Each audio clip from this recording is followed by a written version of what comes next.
யாருடைய கனவுகள் எல்லாம் உண்மையான கனவுகளாக இருக்க வேண்டும் என்று ஆசைப்படுகிறீர்களோ அவர்களுக்கு சொல்லுகிறார்கள், வாழ்க்கையில் உண்மையை எடுத்துக் கொள்ளுங்கள், உண்மை சொல்லக்கூடிய பழக்கம். உண்மை சொல்லக்கூடிய மக்களோடு இருக்க பாருங்கள். அல்லாஹ் என்னையும் உங்களையும் பொய்யை விட்டும் பாதுகாப்பானார். அல்லாஹ் என்னையும் உங்களையும் பொய்யை விட்டும் பாதுகாப்பானார். வாழ்க்கையில் உண்மை சொல்லக்கூடிய பழக்கத்தை எடுத்துக் கொள்ளட்டும். இரண்டாவது வாக்கள் ஹலால். ஹலால் சாப்பிட வேண்டும். ஹலால் சாப்பிட வேண்டும். சாப்பிடுதல் என்று சொல்லும் பொழுது வெறுமனே உண்ணுவது மட்டுமல்ல, இருப்பிடம், உடை, மல்பஸ்ஹு வமஷ்ரபுஹு வமஸ்கனுஹு, இருக்கிற இடம், உடை, வாகனிக்கக்கூடிய வாகனம், செய்யக்கூடிய தொழில், வருமானம், இருக்கக்கூடிய வளங்கள் அனைத்தும் ஹலாலானதாக இருக்க வேண்டும். அன்புக்குரியவர்களே, முயற்சி செய்வோம். ஆழமாக பேசப்பட வேண்டிய தலையங்கம். உண்மை உரைப்போம், ஹலால் சாப்பிடுவோம், ஹலாலை மட்டும் சாப்பிடுவோம். மூணாவது சொன்னார்கள்,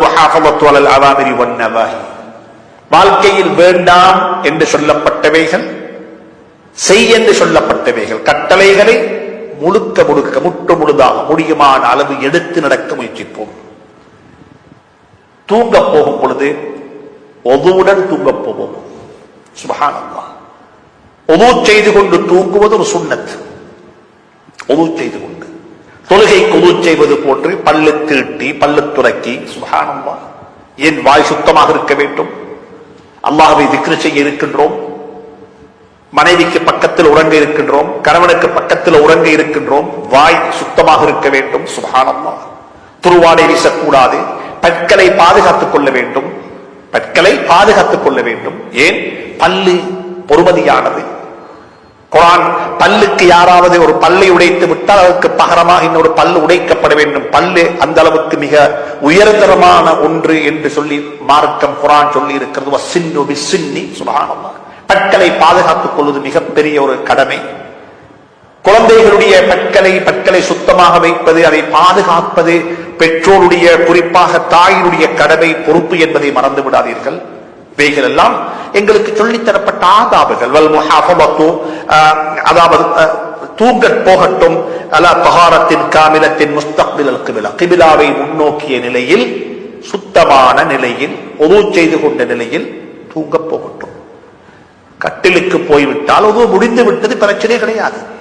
பக்கத்தில் மனைவி இருக்கிறாள், ஏதாவது நாங்கள் எங்களுடைய உடம்பில் படக்கூடாத இடத்தில் எங்களுடைய கை பட்டு விட்டது, ஏதோ ஒன்று நடந்து போது முடிந்து விட்டது, பிரச்சனை இல்லை. கட்டிலுக்கு போகும் வரைக்கும், நாங்கள் அந்த வேலையை ஆரம்பிக்கும் வரை, தூக்கம் என்ற ஒரு நிகழ்வு ஒன்றை நடத்துகின்ற வரைக்கும், அந்த இடத்துக்கு போகின்ற வரைக்கும் நம்ம சுத்தமாக இருக்க வேண்டும்.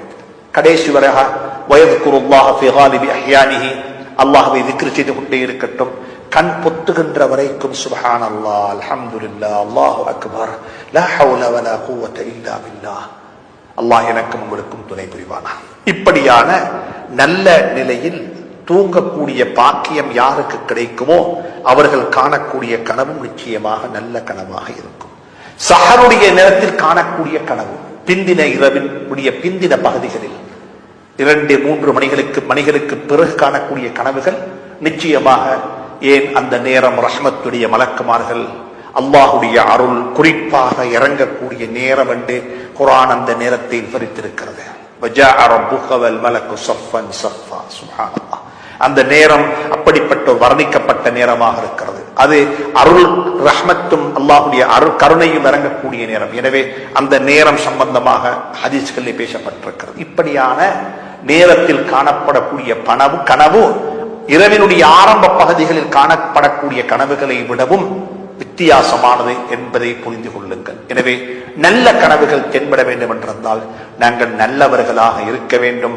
வாழ்க்கையில் நல்லவர்களாக இருந்தால் நல்ல கனவுகள் எங்களுக்கு காண்பிக்கப்படும். அல்லாஹ் சுப்ஹானஹு வ தஆலா என்னையும் உங்களையும் அப்படியே ஆக்கி வைப்பானா.